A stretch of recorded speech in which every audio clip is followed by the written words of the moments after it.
So the question is, what are some things to look for when determining the value of a property?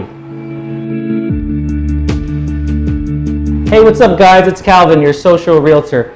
I get asked this a lot when it comes to purchasing a property. You know, if I'm interested in something, how do I know what it's worth? And in truth, you know, one, the value of a property is strictly what the market will pay for it. Sometimes people will overpay for a property if they really love it. But if we're talking strict calculations, there's two ways to do it. One is called the comparison approach. That's where you look at other properties that are nearby that have the same sort of configuration.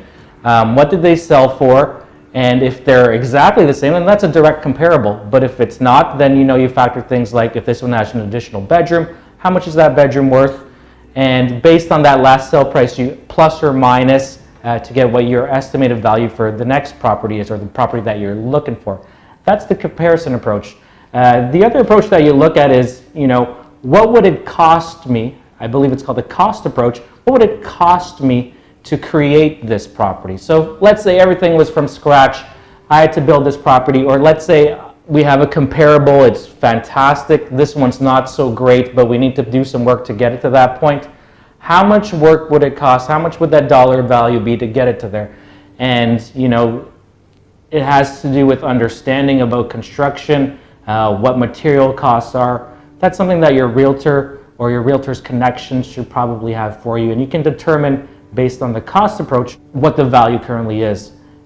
The comparison approach gets used 90% of the time. That's because there's so much inventory on the market, especially in a big city like Toronto. You're able to find some form of comparison and deduct or add to that value to determine the price.